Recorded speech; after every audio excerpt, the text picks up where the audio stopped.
जय जगन्नाथ, जय श्री बलभद्र, जय माता सुभद्रा।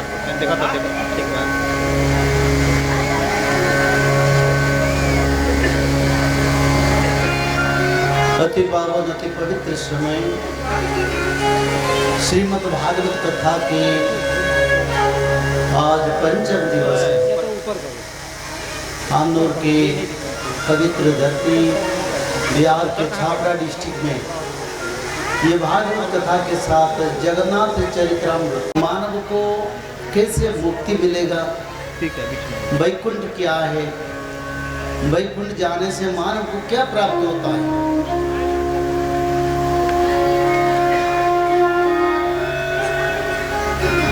और स्वर्ग क्या है, मुक्ति कैसे मिलेगा, कर्म क्या करना पड़ेगा, इसके बारे में कल हमने विचार किए थे। आज की विचारधारा में नरक क्या है, किसको नरक प्राप्ति होता है, और भगवान के 24 अवतार, मुख्य 10 अवतार, साथ ही साथ कलयुग की अंत के बारे में क्या संकेत और क्या प्रमाण है, इसके बारे में विचार करेंगे। सभी को निवेदन है शांति से बैठिए, बहुत कम संख्या बहुत कम है तो शांति में बैठेंगे, कथा भी करेंगे और भगवान के प्रेम पवित्र मुखार बिंद से जो परम शास्त्र भागवत को श्रवण करेंगे।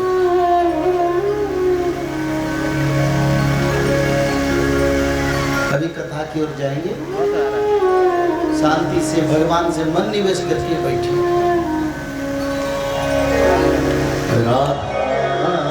मुक्त पदारविंद मधुपुन त्रैलोक्यमौली स्थली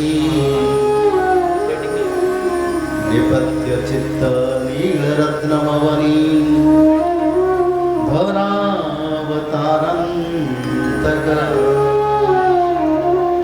स्वच्छंद ब्रज सुंदरी जनमन स्तोषोपदु सस्तिरी कंस ध्वंसन धुमके तुरवतुना त्वंदेवकीनं वसुदेवं सुतं देवं कंसचारुणमर्दनं देवकी परमानन्दं कृष्णं वन्दे जगद्गुरुं वन्दे भगवती देवी श्रीरामश्च जगद्गुरु पादपद्मे त्वयं श्रुत्वा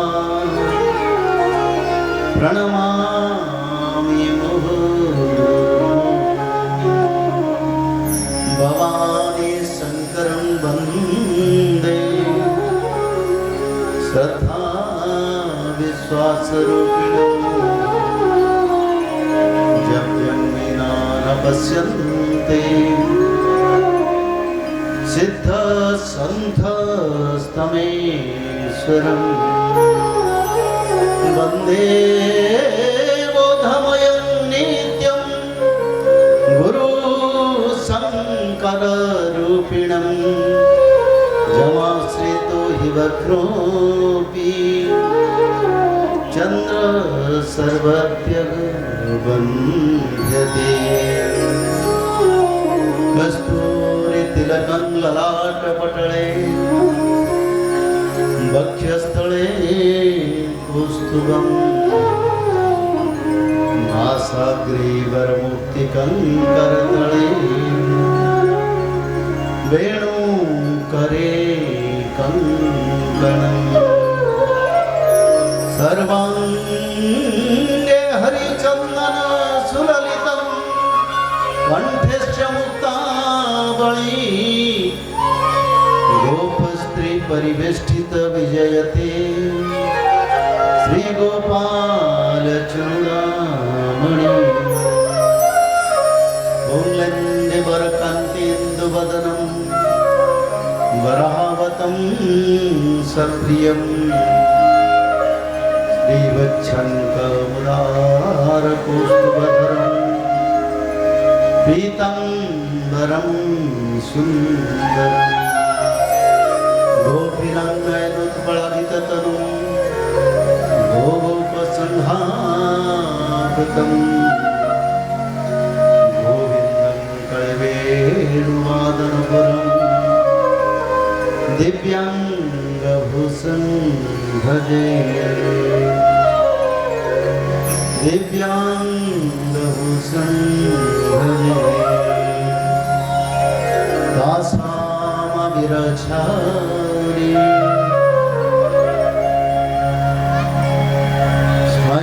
स्वयमानमुखं भुजं पीताम्बरधरस्त्रगवीं साक्षात् मन्मथ बोले वृंदावन बिहारी लाल की जय, बोले राधा रानी की जय। हरे राम राम राम हरे हरे, हरे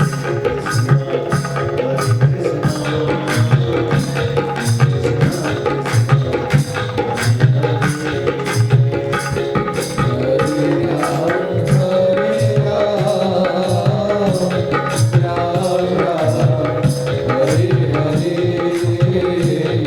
हरे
जन्म मृत्यु मनुष्य जीवन का हर रोज हम देखते हैं। हम जब रास्ता में आ रहे थे, एक मृत व्यक्ति को लेके जा रहे थे। मेरा जो गाड़ी चला रहा था, मैंने उनको बोला रोज मृत्यु होता है, हम देखते हैं, पर मनुष्य उसके लिए सोचता ही नहीं। पर एक बात तो यही है, जिनको मृत्यु हो गया, अभी उनका विचार का समय आ गया। क्या कर्म किया है, क्या क्या जन्म यंत्रणा मिलेगा। जन्म तो नहीं मिलेगा, इतना आसान जन्म नहीं मिलता है। कभी मत सोचो कि मृत्यु हो गया उसके बाद फटाफट एक जन्म मिल जाएगा, नहीं। जन्म तो मिलेगा पर इतना जल्दी नहीं है। पहले जन्म यंत्रणा को भोगना पड़ता है। और जन्म यंत्रणा कितने समय तक? देखो, जीवन भर हमने जीव हत्या किया, जीवन भर झूठ बात का, जीवन भर पराई का गलत सोचा, गलत किया। दान धर्म, सनातन धर्म का जो मूल तत्व क्या है? सब तो बोलते हैं हम सनातन हैं, पर सनातन धर्म का मूल तत्व क्या है? सत्य, शौच, दया, दान। सत्यवादी बनो। शौच यानी कामना वासना से दूर रहो।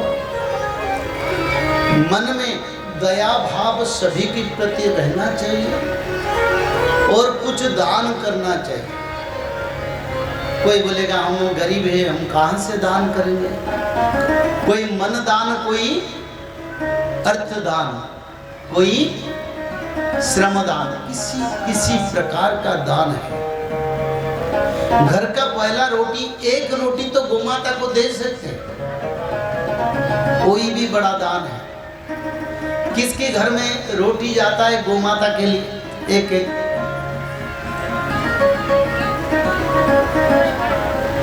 बड़ा आनंद है। अच्छा, आप सोचेंगे एक रोटी में क्या हो जाएगा, उनका पेट तो भरेगा नहीं। पर कर्म तो हमने किए ना। किसका पास एक रोटी देने की सामर्थ्य है, किसी का पास ज्यादा देने की सामर्थ्य है। पर दान तो दान होता है। कोई बड़े लोग 1 करोड़ रुपया मंदिर को दान कर दिया। एक गरीब लोग ने 5 रुपया दान किया, तो किसका दान बड़ा है?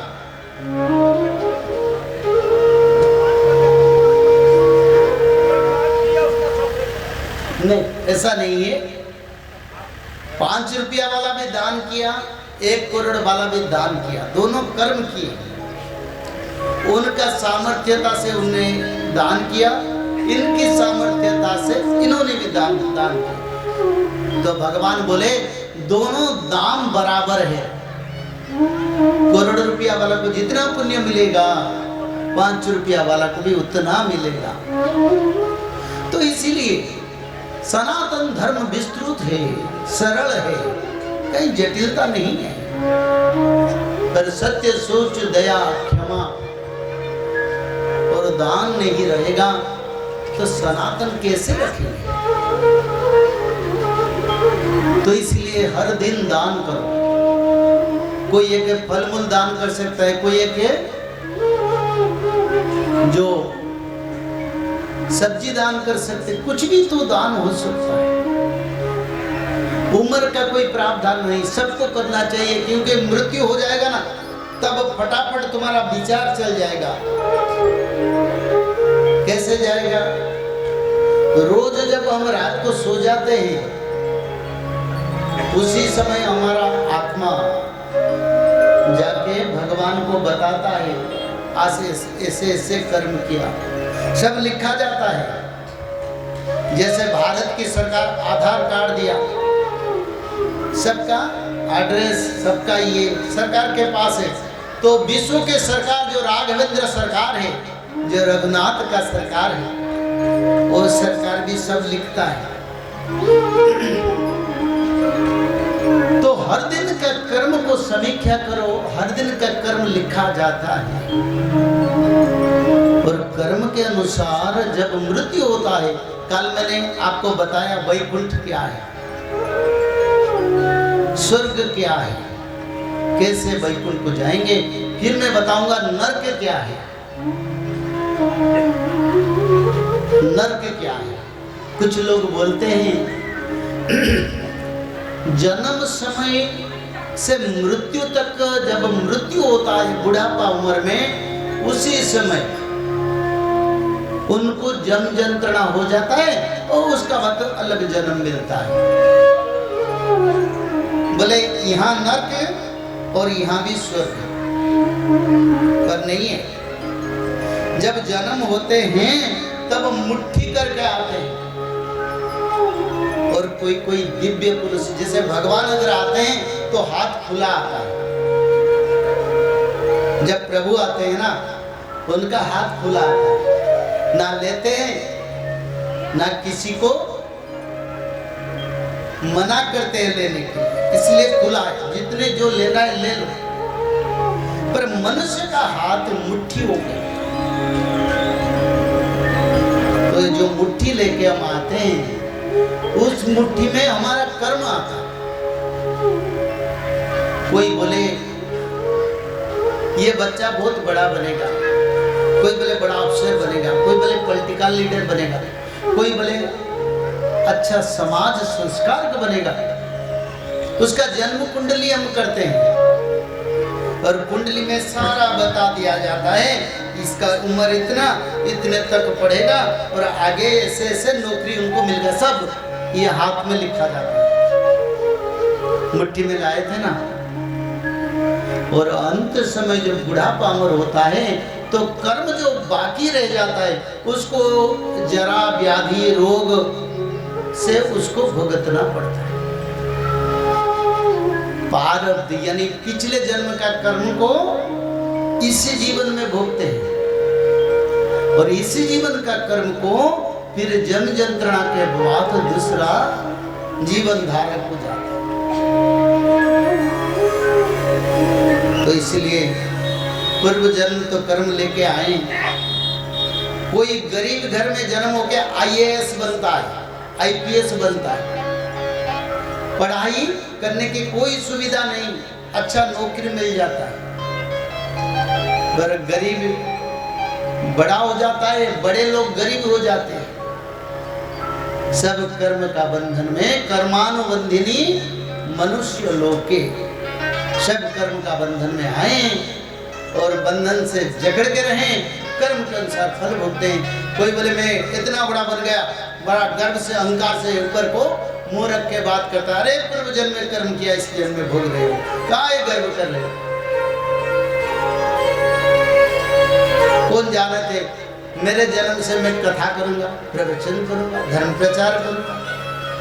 हमारी 4 भाई अलग अलग धंधा में लग गए, पर मैं इस धारा को आ गया। एक एक घर में जन्म होके सब एक कर्म नहीं करते, तो इसलिए पूर्व जन्म कर्म हम तो भोगते हैं, उसको तो भोगना पड़ेगा। हाँ, धर्म दान पुण्य और भागवत पठन पवित्र कर्म करने से कुछ इसमें कट जाता है, पर इस जीवन में जो कर्म करेंगे उसके लिए मृत्यु के तुरंत बाद जो वैकुंठ जाते हैं सीधा टिकट मिल जाता है, स्वर्ग जाने वाले को सीधा टिकट मिल जाता है। पर अलग लोग जो हैं, पितृलोक को जो जाते हैं, पितृलोक को टिकट मिल जाता है। और रुद्र लोक को जाने वालों को सीधा भी मिल जाता है। उनका संख्या कितना, 2 लाख 3 लाख लोग मरेंगे तो 4-5 को इससे मिलता है डायरेक्ट। दूसरा लोगों का क्या होता है ना, दूसरा लोगों का श्राद्ध क्रिया होता है। कोई मुक्ति वैकुंठ जाता है, श्राद्ध क्रिया का उनका कोई प्रभाव नहीं है, क्योंकि वो ना पिंडदान लेगा ना उनको पिंडदान से देने से रूप ग्रहण करे। वो तो पितृलोक में नहीं है, वो वैकुंठ में जिसको होता है उसको क्या करेगा। जो लोग कर्म किए हैं 99% लोगों को जम यंत्रणा भुगतना पड़ता है। तो जम यंत्रणा से उद्धार कैसे होंगे पहले बता दूं। रोज भागवत जो पठन करेंगे, जो मनुष्य रोज भागवत पढ़ेंगे, त्रिकाल संध्या करेंगे, शाकाहारी भोजन करेंगे, त्रिकाल संध्या जो तत्व है वो तत्व ब्रह्म तत्व है। आज तक धरती पर सनातन धर्म का जितना शक्ति परंपरा है, उस परंपरा से ये सबसे बड़े है त्रिकाल संध्या। वेद में, भागवत में, भविष्य पुराण में उसका रचना है, ऋग वेद में इसका रचना है त्रिकाल संध्या। उसके लिए कोई जाति धर्म मजहब का प्रावधान है नहीं। बच्चे कर सकते हैं, बूढ़े कर सकते हैं, कोई जाति धर्म वर्ण का कुछ भी नहीं, सभी कर सकते हैं। और भागवत पढ़ेंगे, भागवत पढ़ेंगे, त्रिकाल संध्या करेंगे, शाकाहारी बनेंगे और कुछ दान करेंगे, तब हम ये जीवन में जो कर्म किया, जो पाप किया, उस पाप से भगवान हमको छूट दे सकते हैं, यानी मुक्त कर सकते हैं। शास्त्र में लिखा है कोई त्रिकाल संध्या अगर करता है, उनको कोटि जन्म का पाप का दहन हो जाता है और वैकुंठ प्राप्त करता है। ये शास्त्र में लिखा है। तो इसीलिए अगर नर्क को जाना नहीं चाहते हैं, अब जितने लोग बैठे हैं, आज से त्रिकाल संध्या, भागवत पठन, छोटा मोटा दान और भगवान की शरण में अपने आप को ले लो। इसके लिए कोई गुरु जरूरत नहीं है, इसके लिए कोई अलग तत्व का जरूरत, सीधा सीधा खुद हो सकते हैं। तो त्रिकाल संध्या इतना बड़ा शक्तिशाली, अगर नहीं करेंगे, जाते जाते कभी मृत्यु होगा, तब हम नरक को प्राप्त करेंगे। तो नरक क्या है, इसके बारे में विचार करेंगे। देखो, जो मनुष्य अपना जीवन में जो कर्म करता है, मृत्यु के बाद उनको दशाह क्रिया होता है, जिसको श्राद्ध क्रिया कहते हैं। और पहला दिन उनका ये जो पाद बनता है, और दूसरा दिन टांग बनता है, चौथा दिन जानू बनता है, पंचवां दिन कटिदेश बनता है। ऐसे 10 दिन में उनको मिट्टी के पुतला बना जाता है। तब तक वहीं पर वो जिन्होंने मर गया, जिस पेड़ या फिर जिस नदी या कोई तीर्थ क्षेत्र पर उसका दशा क्रिया होता है, वहीं पर वो शून्य रूप में, छाया रूप में वहीं पर वो अपना श्राद्ध क्रिया को देखता है। 10 दिन जिस दिन हो जाएगा, उसी दिन मिट्टी के पितला में वो आके समा जाता है। उनको प्रेत रूप मिलता है, भूत रूप मिलता है, और उसी दिन घर से उनको मंत्र के माध्यम से बोला जाता है, इस घर का साथ तेरा कोई संपर्क नहीं, तू कभी नहीं आना, पीछे मत देखना, क्योंकि तू प्रेत लोग भूत लोग को चल गए, हम मनुष्य लोग में हमको परेशानी नहीं करना। क्या बोलते हैं, हमको परेशानी नहीं करना। जिन्होंने जीवन भर बेटा बेटी परिवार के लिए मेहनत किया, मृत्यु के बाद हम कहते हैं तेरा साथ हमारा कोई संपर्क नहीं। जाओ अपना रास्ते में, हमारी घर में दुख नहीं लाना, हमारी घर को नहीं देखना, वो पराई हो जाता है। और प्रेत रूप प्राप्त होने के बाद साथ साथ उनको जम यंत्रणा के लिए ले जाते हैं। तो इसलिए 95% 99% लोग ऐसे भूत प्रेत योनि से जम यंत्रणा को जाते हैं। और जम यंत्रणा क्या होता है? जिन लोगों ने गोमाता का सेवा करते हैं, कौन कौन गोमाता का सेवा करते हैं? हाथ उठाइए। इतने कम लोग। अरे यहाँ क्या गोमाता का सेवा नहीं होता है? कोई भी जीव जंतु का सेवा करते हैं, कोई भी जीव जंतु का।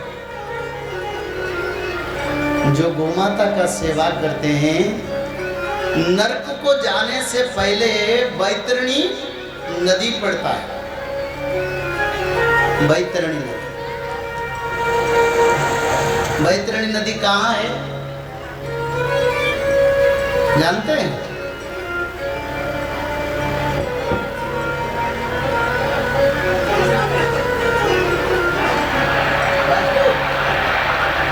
बिरजा क्षेत्र जाजपुर में बैतरणी नदी है, जहाँ दशाश्वमेध यज्ञ राजा जजाति केसरी और जहाँ सृष्टि का निर्माण यज्ञ ब्रह्मदेव ने किए थे।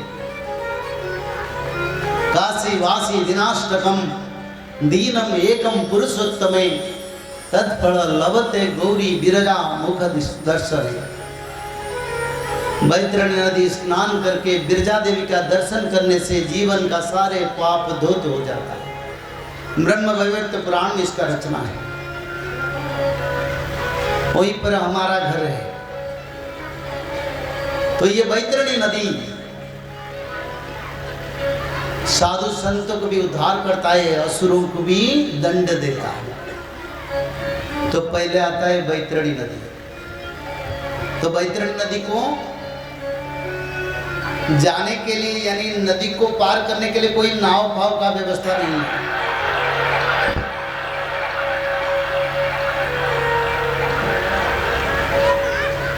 कोई नाव पाव का व्यवस्था नहीं, कुछ भी नहीं।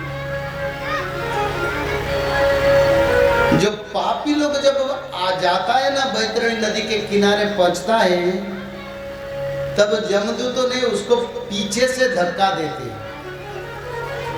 उनका जो गहराई 7 ताड़ गच्छ जितना, 7 ताड़ वृक्ष जितना गहरा है, उतना गहरा है।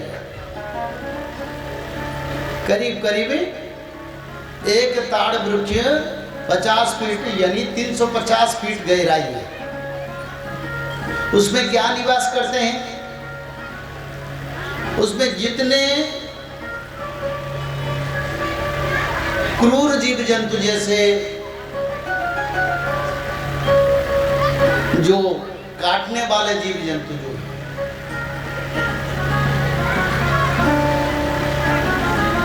तो सारे काटने वाले जीव जंतु, सांप है, जहरीले सांप है, बिच्छुआ है और दंत बड़े बड़े दंत वाले प्राणी भी हैं, ग्राह है। इससे जितने प्रकार दुख देने वाले जीव जंतु वहीं पर कई अनंत युग से निवास करते हैं। मांस मूत्र और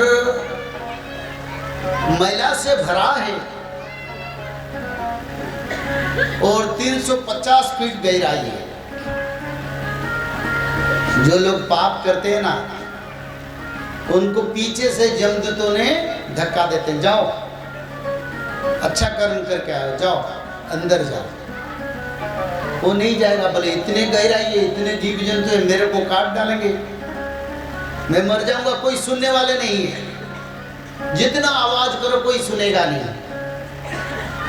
तो जबरदस्ती उनको धक्का देके उसमें गिरा देते हैं।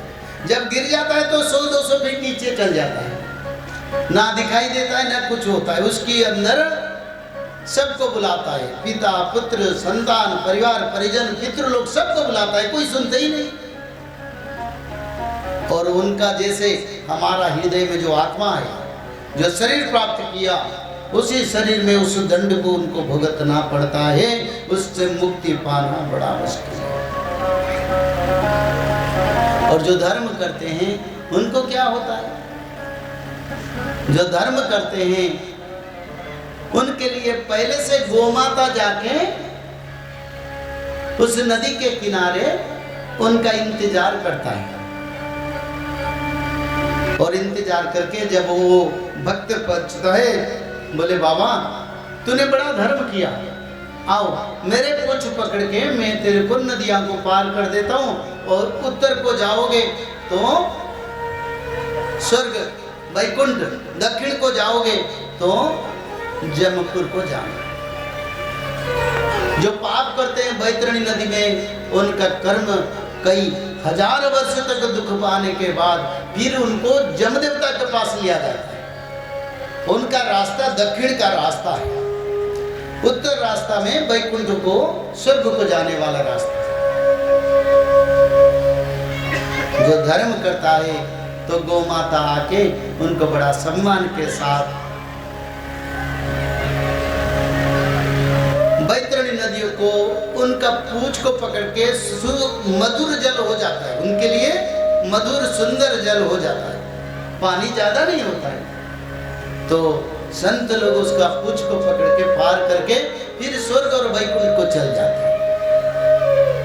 जो पाप किए हैं फिर जमदेवता के पास लिया जाता है, और जब जमदेवता के पास लेते हैं तब कई अनंत हजार किलोमीटर तक अंधेरा रास्ता में लेते हैं, और जिस रास्ता में जाता है कोई लाइट वाइट कुछ नहीं है, और जमदूत ने उनको बांध के घिस के लेते हैं, और जब लेके जाते हैं जो जो जीव जंतु को उन्होंने मारा था, उन्हीं जीव जंतु ने उसको ऐसे ऐसे अपने इच्छा की तरह काटते हैं, मारते हैं, दंड देते हैं।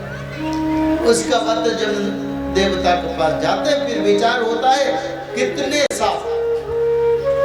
जैसे हमारा सिस्टम में पहले पुलिस वाला पकड़ते हैं, पिटाई करते हैं, कुछ दिन थाना में रखते हैं, उसका बाद कोर्ट को भेजते हैं, फिर कोर्ट का बाद विचार होता है ऐसे, फिर जमदेवता विचार करते हैं इसको क्या दंड मिलेगा। किसी को रोरव नरक, किसी को ताम्रिश नरक, किसी को कुंभीपाक नरक, ऐसे कई प्रकार का नरक में उनको छोड़ा जाता है।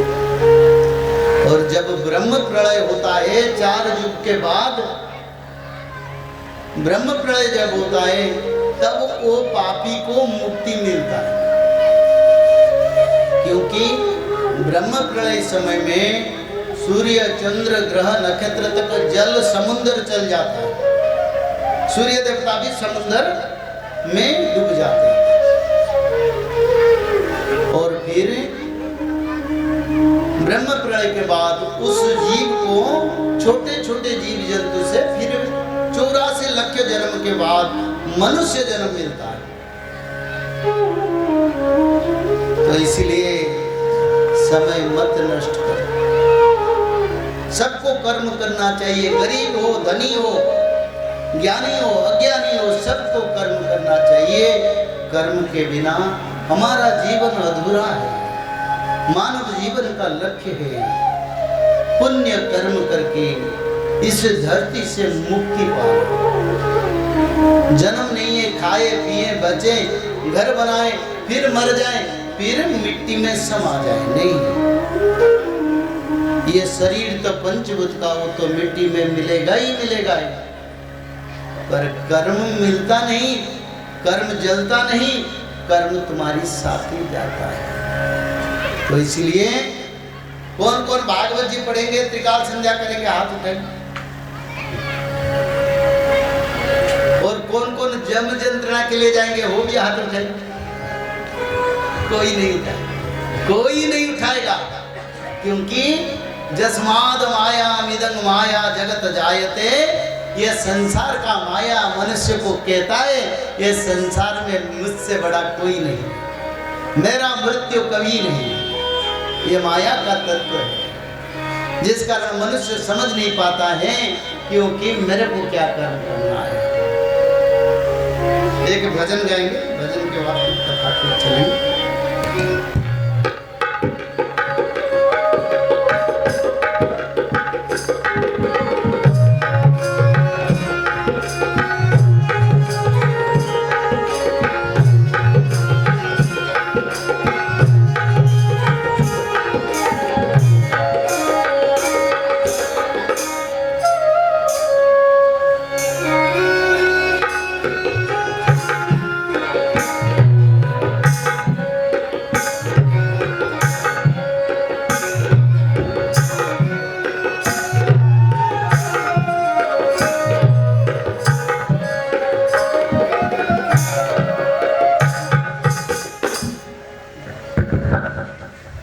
बोलिए श्री वृंदावन बिहारी लाल की जय।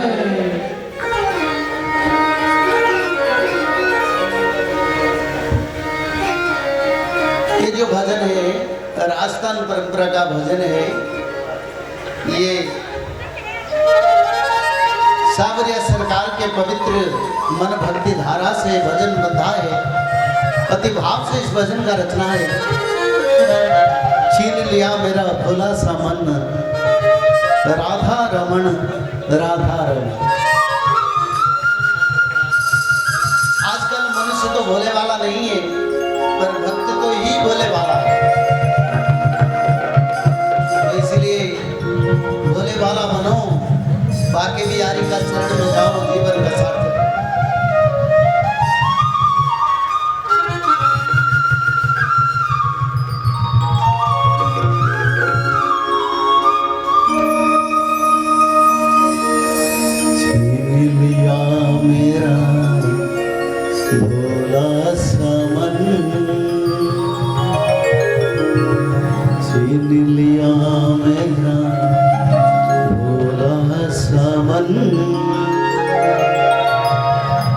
राधा रमन प्यारे राधा रमन, बोलिए राधा रमन सरकार की जय।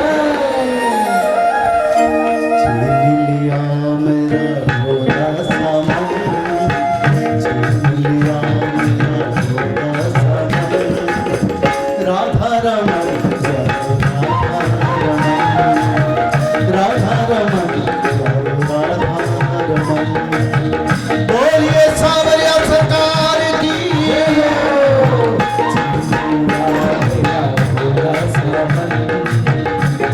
राधा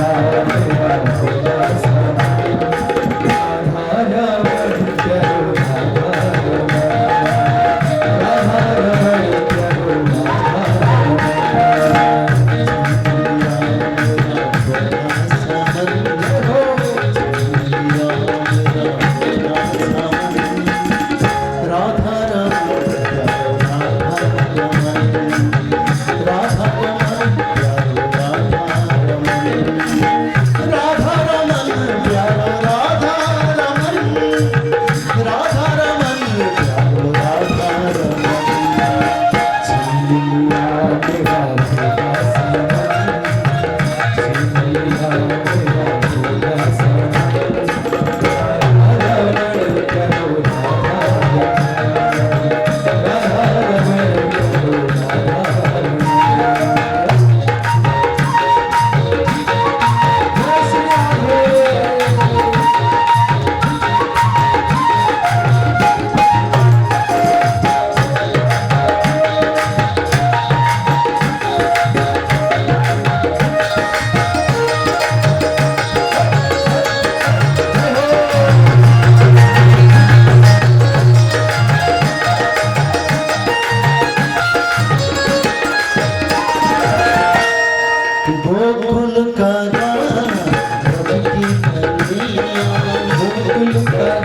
बोलिए खाटू नरेश की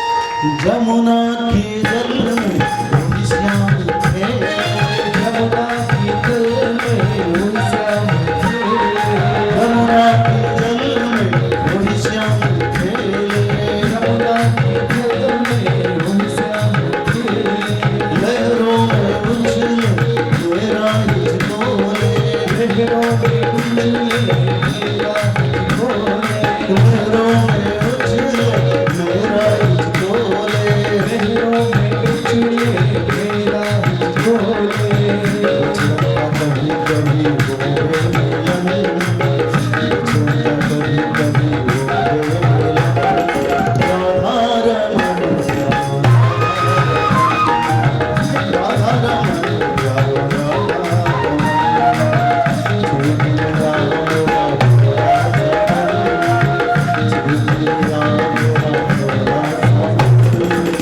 राधा रमन राधा रमन प्यारो राधा रमन राधा रमन प्यारो राधा रमन राधा रमन प्यारो राधा रमन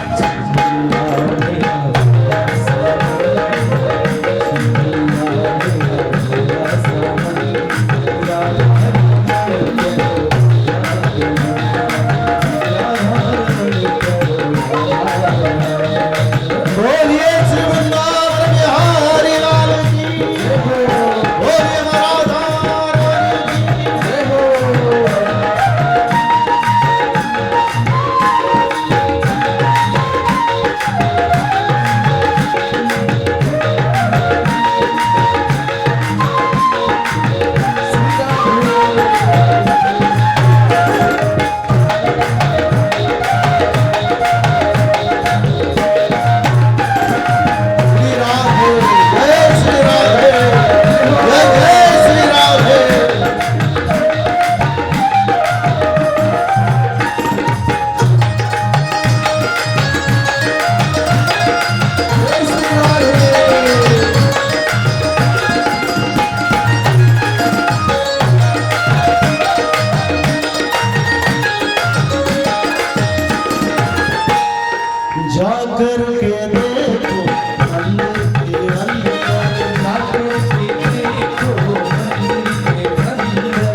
भजन कीर्तन रटन मानव जीवन को उद्धार करता है। तो ये मानव जीवन का उद्धार के लिए सत्संग सबसे बड़ा जरूरी है। जीव का परित्राण नहीं होगा तो मानव जीवन का क्या मूल्य है। वेद व्यास जी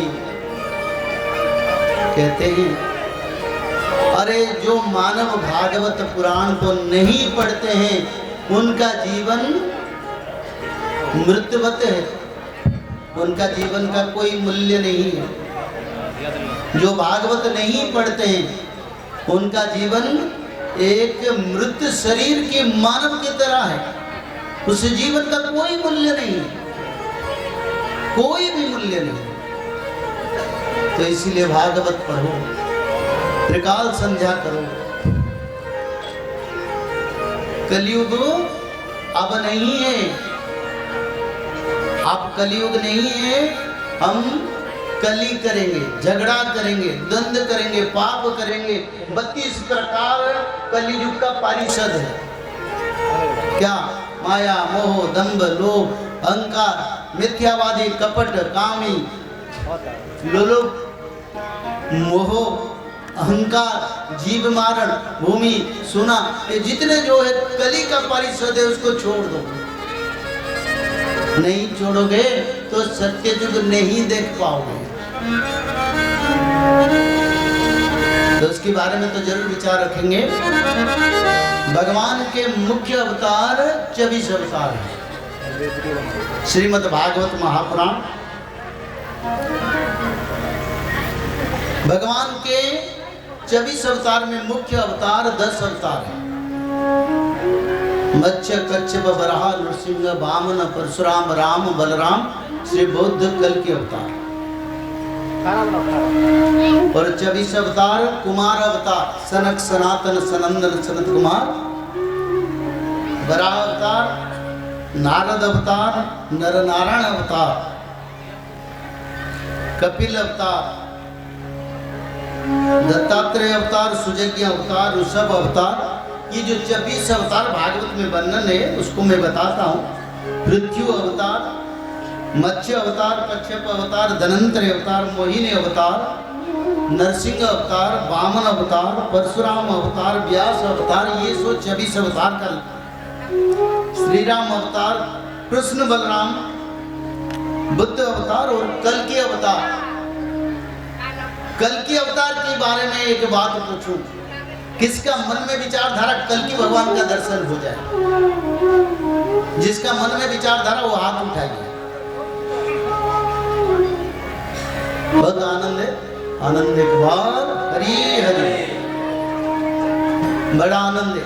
कल के अवतार का दर्शन के लिए भक्त चाहते हैं। कलयुग अगर पतन नहीं हुआ तो कल के अवतार कैसे हो? कौन कौन मानते हैं कि कलयुग का पतन अभी नहीं है, बहुत समय बाकी है? वो हाथ उठाए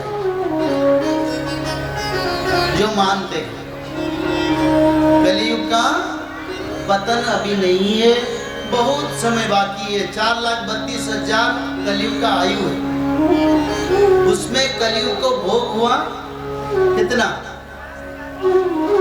उसको पीछे महाराज बैठे ना,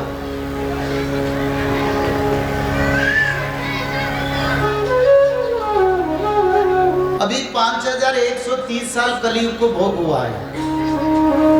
4,32,000 से मात्र 5,130 साल जगन्नाथ पंजिका के अनुसार, और श्री वृंदावन उत्तर भारत की पंजिका के अनुसार 5,128 साल। तो इसमें कौन कौन मानते हैं अब कलयुग बहुत समय बाकी है? वो हाथ उठाइए। जो नहीं मानते उसकी विचार फिर करो, क्योंकि मैं तो भागवत कथा करने के लिए आया हूं, पर मैं भविष्य भी बताना चाहता हूं करके।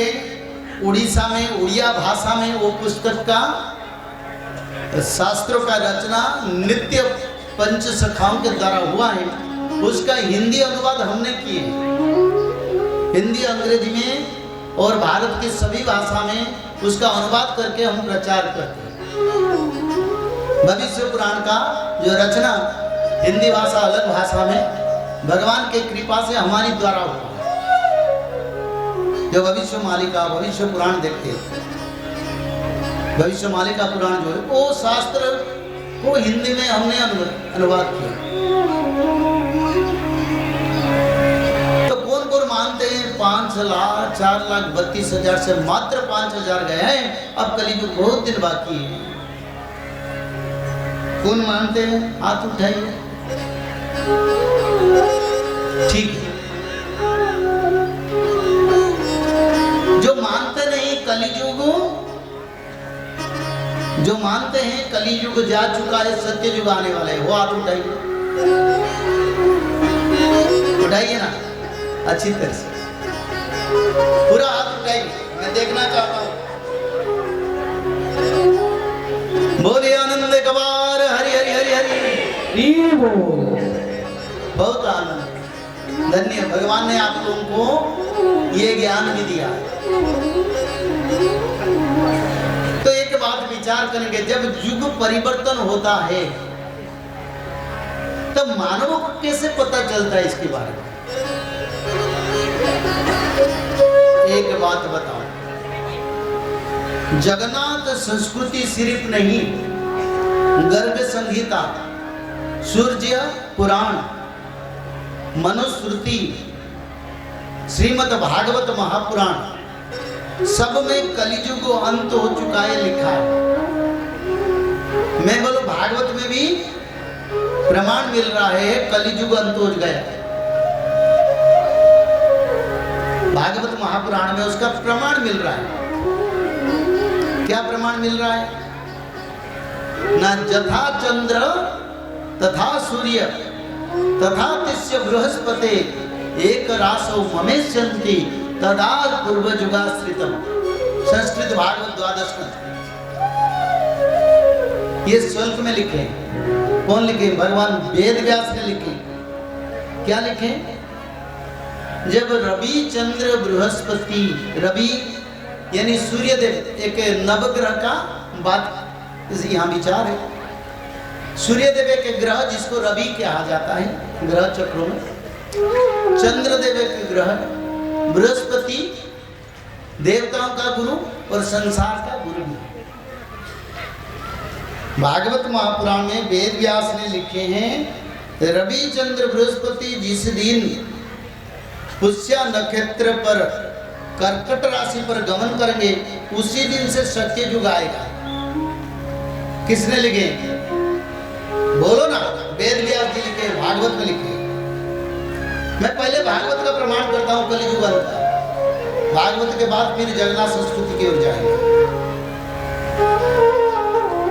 तो श्रीमद् भागवत महापुराण में स्पष्ट रूप से वेद व्यास भगवान प्रमाण कर दिए, रवि चंद्र बृहस्पति पुष्य नक्षत्र कर्कट राशि पर गमन करेंगे उसी दिन सत्य युग आएगा।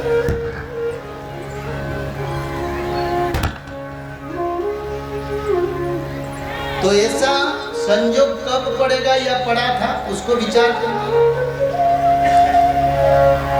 ज्योतिष गणना के अनुसार 1943 में रवि चंद्र बृहस्पति कर्कट राशि में पुष्य नक्षत्र पर चलन किए थे और उसी दिन सत्य युग का आरंभ था।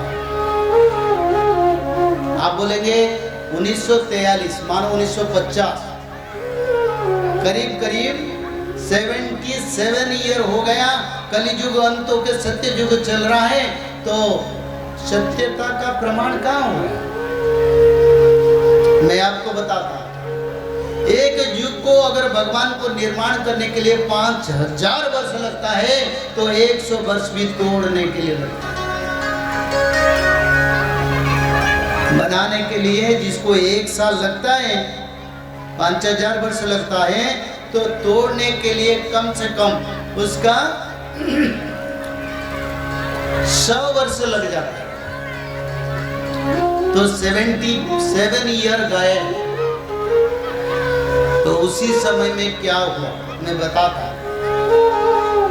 देखो ये जो 75 साल में धर्म का प्रचार बढ़ गया, बहुत लोग शाकाहारी बने, बहुत लोग धर्म को आए, मठ मंदिर का निर्माण हुआ और कई आध्यात्मिक संगठन आया और विश्व में सारा ब्रह्मांड में सनातन धर्म का प्रकाश हो रहा है। चारों धाम का डेवलपमेंट हुआ। लोग शास्त्र अब पढ़ते हैं। देखो YouTube के माध्यम में सभी शास्त्र हम पढ़ सकते हैं। अलग समय में ये समय नहीं था और लोग धर्म की ओर आ रहे हैं। भागवत कथा भारत में हर दिन 10,000 कथा हो रहा है। ये क्या सत्ययुग का प्रमाण नहीं है? तो ये सत्ययुग को बनाने के लिए भगवान को करीब करीब 100 साल लग गया। वेद व्यास भगवान ने प्रमाण कर दिए। रवि चंद्र बृहस्पति जिस समय पुष्य नक्षत्र पर कर्कट राशि पर गमन करेंगे उसी दिन से सत्ययुग का शुरुआत होगा। सत्ययुग नहीं होगा, शुरुआत। देखो बड़े बड़े मंत्री, बड़े बड़े विचार करने वाले, बड़े बड़े लोग आप जेल जाते हैं। क्यों? मैंने तो मेरे बचपन से कभी नहीं दिखा, पर ये 10-15 साल से मैं देख रहा हूं किसी को रक्षा नहीं है। आप सब डरते हैं, पाप को भय करते हैं, कौन से बात नहीं करते हैं पैसा लेने देने के लिए, बोले किसी को भेजो।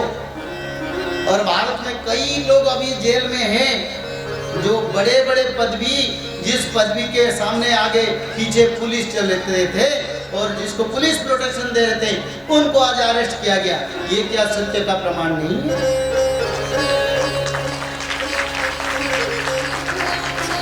मैंने पिछले 2 महीने पहले कनाडा गया था कथा को। वहीं पर हिंदू मंदिर और एक भारत माता मंदिर है जहाँ जगन्नाथ जी पूजा होते हैं, कृष्ण लाला पूजा होते हैं, राम पूजा होते हैं, लाखों लाख भक्त आते हैं।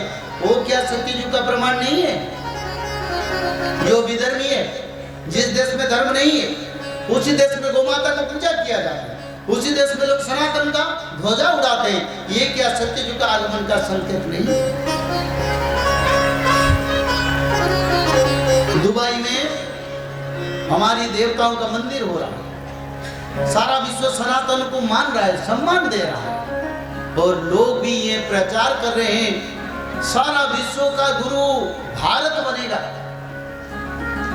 गुरु किसको कहते हैं? जो धर्म शिक्षा देते हैं। तो भारत तो धर्म शिक्षा देगा सारा विश्व को, सनातन धर्म का।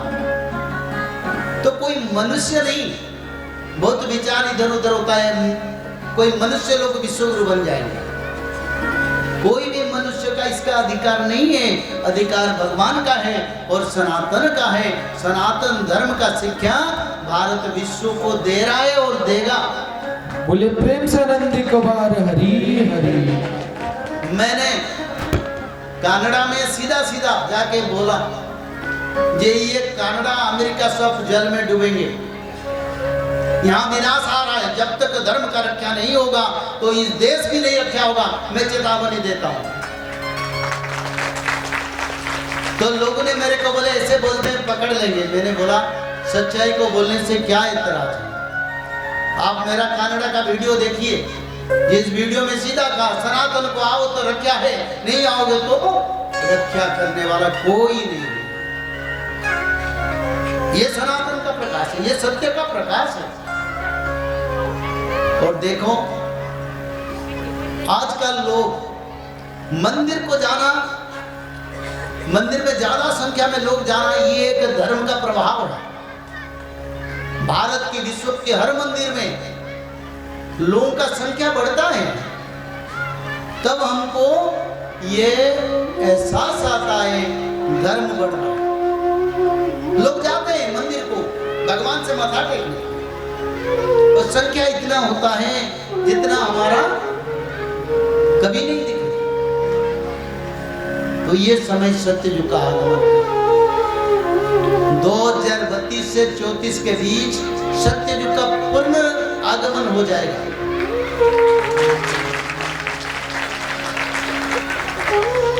और सत्ययुग जो आगमन होगा उन्हीं युग को हम बनाएंगे। कैसे बनाएंगे? क्योंकि ये ब्रह्म प्रलय नहीं होगा, खंड प्रलय के माध्यम में सत्ययुग होगा। कुछ लोग धर्म को पहले पकड़ के चलेंगे, उसके पीछे दूसरा लोग चलेंगे, उसके पीछे दूसरा लोग चलेंगे। ऐसे 15% लोग जिस दिन एकत्रीकरण हो जाएंगे और 85% लोग पाप को डूबते रहेंगे और मृत्यु में डूब जाएंगे। पाप में डूबेंगे, मरेंगे। कितना?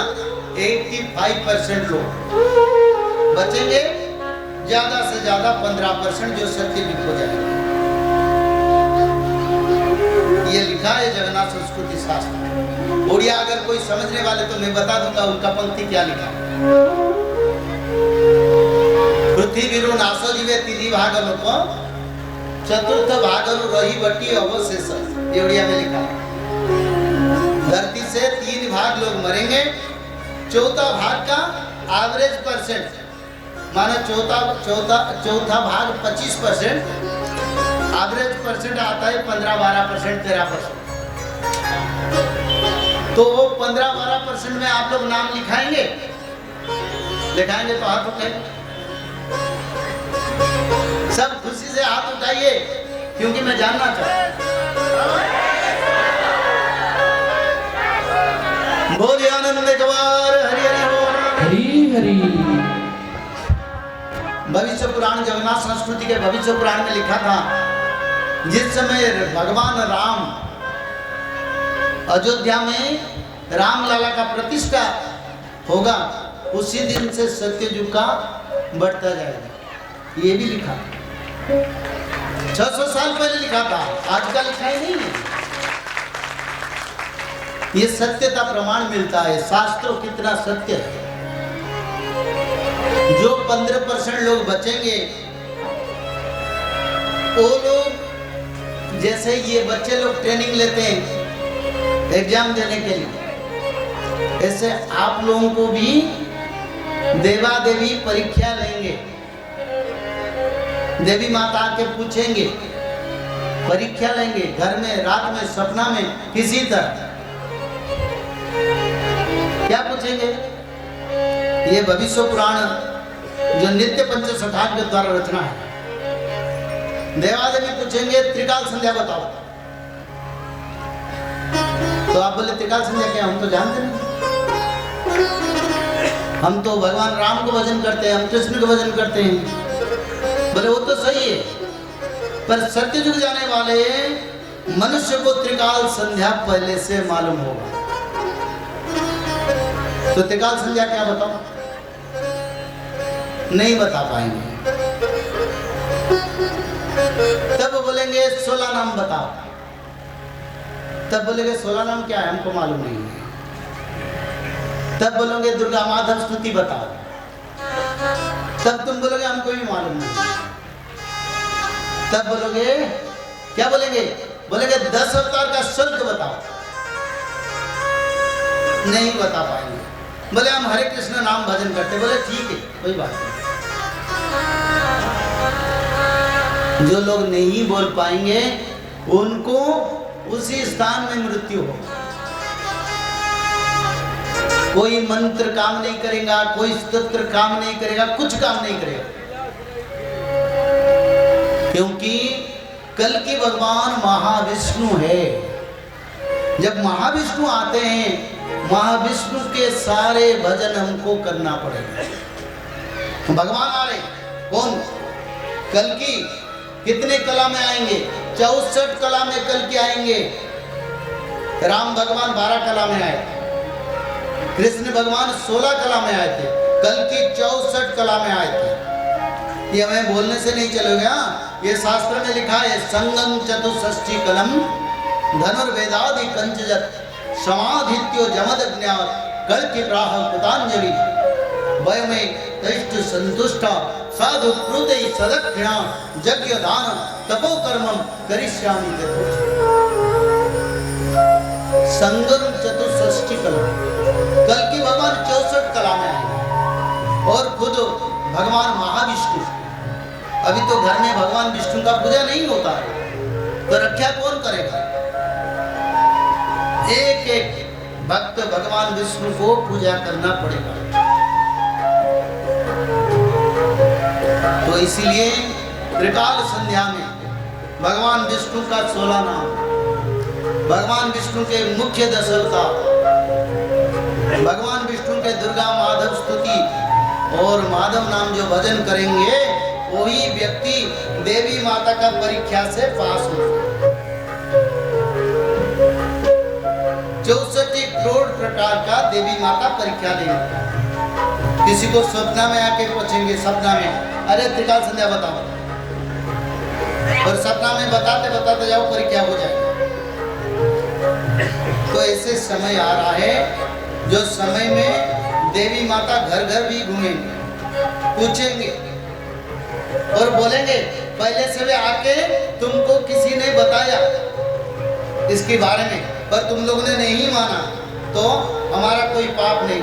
धर्म को हम देखते हैं, जिसका पास धर्म है उसको सत्ययुग को लेंगे, जो पाप करते हैं जो अधर्म है उनको कभी नहीं। तो इसीलिए त्रिकाल संध्या भागवत पठन, जगन्नाथ महाप्रभु के भविष्य पुराण में लिखा है हर घर में भागवत पठन होगा। जो सत्ययुग को जाएंगे उनके घर में हर बच्चा बच्ची सब भागवत पढ़ेंगे। आप बोलेंगे मैं पढ़ रहा हूँ, बेटा छोटा है, बेटी स्कूल में पढ़ रहा है, वो नहीं पढ़ते, नहीं चलेगा। जो नहीं पढ़ेंगे वो मरेंगे,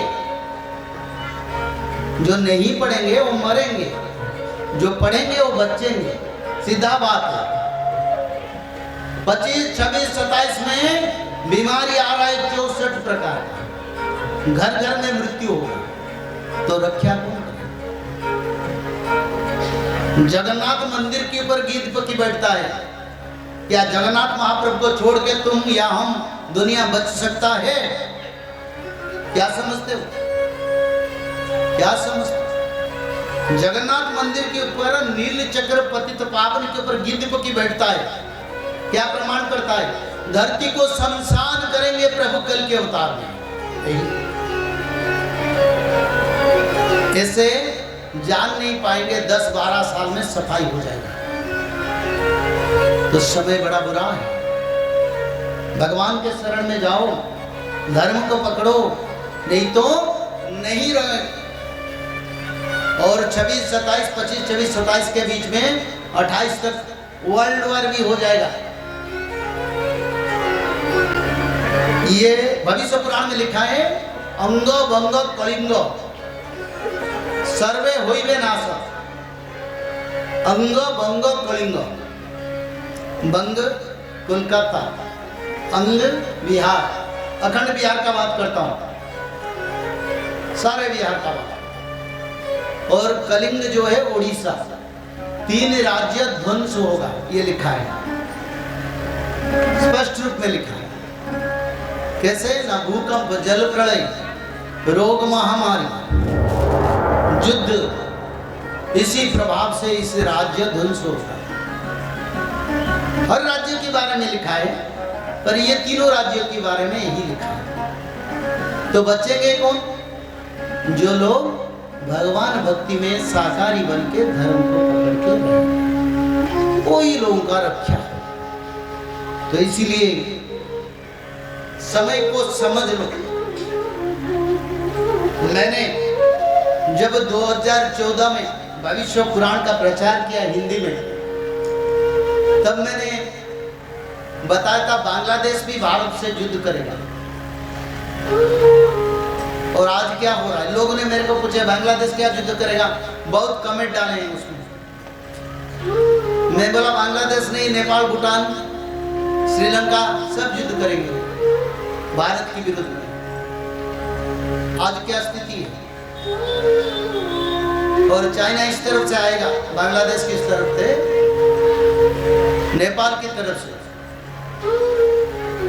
और युद्ध इतना प्रकोप होगा युद्ध का जिसमें बहुत मनुष्य का मृत्यु होगा। धर्म रक्षा करेगा, धर्म को पकड़ेंगे तो बचेंगे, जो धर्म को नहीं पकड़ेंगे उनका बचना मुश्किल है। तो इसलिए गौ माता का सेवा करो और दान करो, भागवत पढ़ो, त्रिकाल संध्या करो। घर में गरीब हो धनी हो जो भी हो सब मानो, नहीं तो विनाश के सिवा हमारा पास कोई भी चारा नहीं। मैं एक पुराण का प्रमाण करता हूँ, ये तो भागवत में प्रमाण किया कलयुग का अंत का। अगर इसके बारे में कोई प्रश्न है, भागवत में जो प्रमाण रखा वो हाथ उठाइए, मेरे को प्रश्न करें। मैंने भागवत का प्रमाण किया ना कलयुग का अंत का। आप लोगों को सभी कथाकार कहते हैं कलयुग का पहला चरण बाल्यावस्था, पर मैंने उसको प्रमाण कर दिया। और उसके बारे में किसी का प्रश्न है तो प्रश्न करो। जय जय राधे कृष्ण गोविंद गोपाल राधे, जय जय राधे कृष्ण गोविंद गोपाल राधे, गोविंद राधे माधव, गोविंद राधे माधव, गोपाल राधे माधव, गोपाल राधे माधव, गोविंद राधे माधव, गोविंद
माधवा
अतीत कल्पकान्ते ब्रह्मो नैमित्तिकालय समुद्र उत्पलता तत्र लोकाभुरादय रूप कालेना गतनिद्रास्य धातु सीसई सोबळी मुखतो निश्रुतान वेदान हयग्रीव बुद्धन्ति गिद्धर ज्ञात्वा तद्दानवेन्द्रस्य हयग्रीवस्य चेष्टितं दधार सफरी रूपम भगवान हरीश्वर प्रलय पयोधि जले धुतवान शिवेदम विहित बहित्र चरित्रम खेदम केशव धृत मीन शरीर जय जगदीश। भगवान के जो मुख्य 10 अवतार है, पहला अवतार मीन अवतार जिसको मत्स्य अवतार कहते हैं।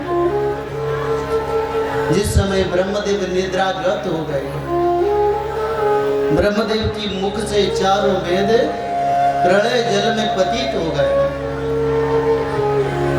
और भगवान वेद का रक्षा करते हैं और हयग्रीव नाम के असुर ने उस वेद को अपहरण कर लिया। अगर वेद नहीं रहेगा तो धरती नहीं रहेगी, वेद नहीं रहेगा सूर्य चंद्र ग्रह नक्षत्र तारा संसार नहीं रहेगा। तो भगवान मीन अवतार में मत्स्य अवतार में 2 कार्य किया।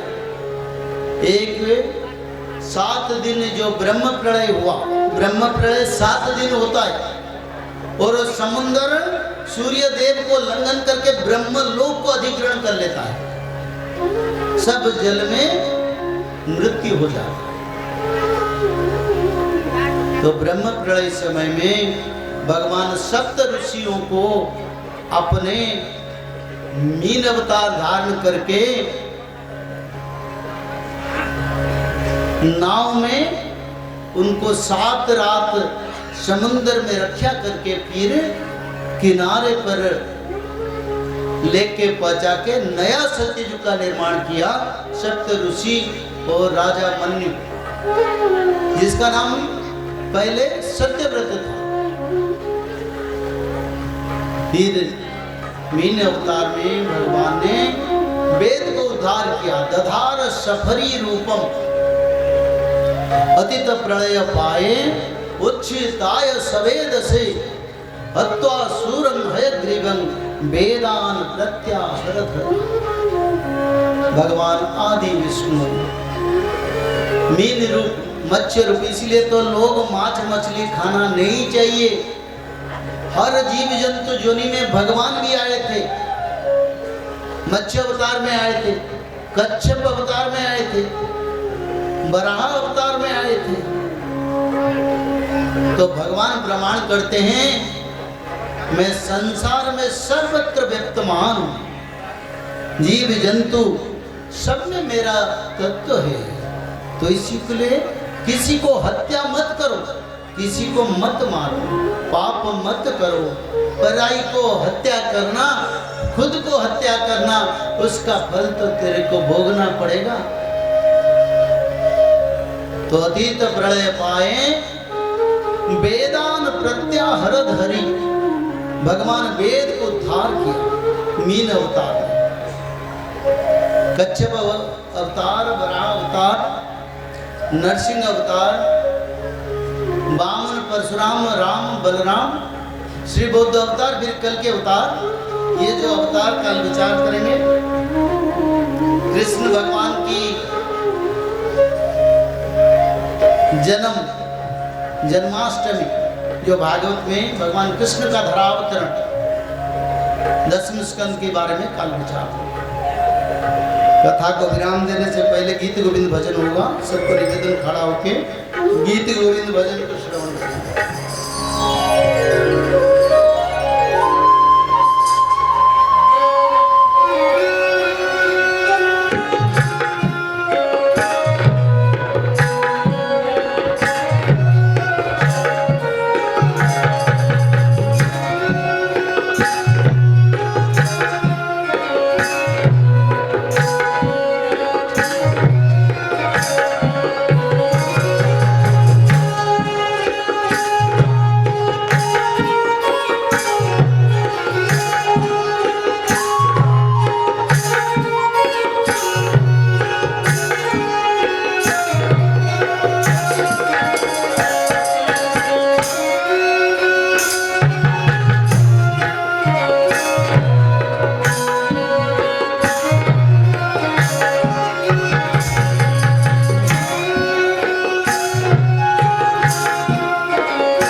मंगल और सीता को बड़ा कुछ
वेदान धरते जगन्निवहते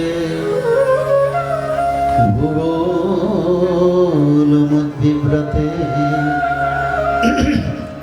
दैत्यं धारयते बलिं छलयते क्षत्रियं कुर्वन्ते पौलस्तं जयते हलं कलयते कारुण्यमातुन्नते म्लेच्छान्मुच्यते दशाकृति कृते श्रीकृष्णाय तुभ्यं नमः श्रीराधिका वल्लभाय नमः।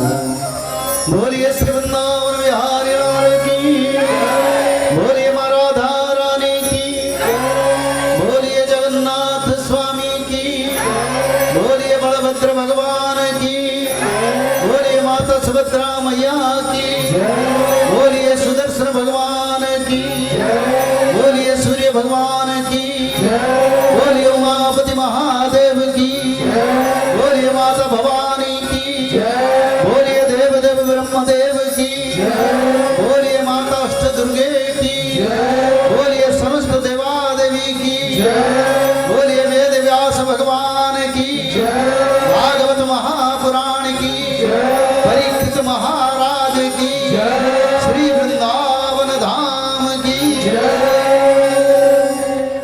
सत्संग को विराम करते हैं। सबको धन्यवाद। जय जगन्नाथ।